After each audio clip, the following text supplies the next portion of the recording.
আর বীরভূম বললেই কালী পুজোর দিন অবশ্যই মনে আসে কঙ্কালীতলার কথা।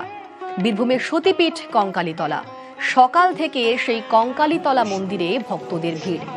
এই মুহূর্তে আমাদের সঙ্গে আমরা কথা বলবো আমাদের প্রতিনিধির সঙ্গে। তো আমি এই মুহূর্তে ছবিটা আরো একবার দেখাই।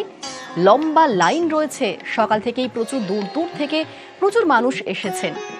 বীরভূমের এই সতীপীঠ কঙ্কালীতলা, আজ দীপান্বিত অমাবস্যায় কালী পুজোর দিন, এই বিশেষ দিনে আজ প্রচুর মানুষ সেখানে ভিড় করবেন, এই ছবিটাই তো স্বাভাবিক। শুধু আজ বললে ভুল হবে, গতকাল থেকেই সেখানে ভিড় জমেছে।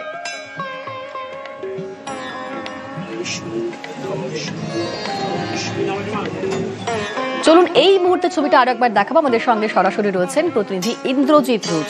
ইন্দ্রজিৎ, কঙ্কালীতলার মন্দির, যে কঙ্কালীতলা মন্দিরে প্রচুর দূর দূর থেকে আজকের দিনে অনেক মানুষ আসেন, আজ সকাল থেকে কিরকম ছবি এবং সকাল থেকে কিরকম উপাচার চলছে সেখানে?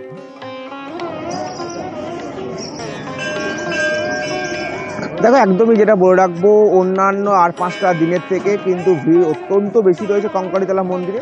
কারণ যত বেলা গড়াবে তত কিন্তু মানুষজন আসবে। শুধুমাত্র বোলপুর বা এই কঙ্কালীতলা আশেপাশের লোকজন না, বিভিন্ন জায়গা থেকে এই কঙ্কালীতলা মন্দিরে কিন্তু এই দীপান্বিতা অমাবস্যার দিনে মানুষজন পুজো করাতে আসে। ঠিক এবছরও তার অন্যথা নয়, মানুষজন কিন্তু ইতিমধ্যেই আসছে এবং যে পেছনে যে লম্বা লাইন পড়ছে ইতিমধ্যেই, তারা কিন্তু আস্তে আস্তে যে গর্ভগৃহ, সেই গর্ভগৃহের মধ্যে প্রবেশ করে তারা কিন্তু পুজো দিচ্ছে।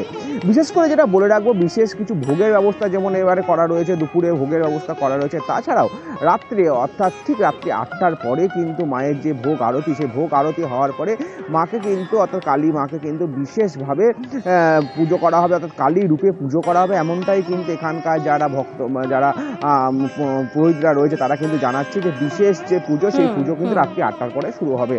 আর তার আগে থেকে অন্যান্য দিন যেমন মায়ের পুজো হয়, ঠিক তেমনভাবেই কিন্তু পুজো হয়ে আসে সকাল থেকে। আর বিভিন্ন জায়গা থেকে মানুষজন আসছে, তারা কিন্তু আজকে কঙ্কালীতলা মন্দিরে পুজো দিচ্ছে। বেশ, ধন্যবাদ।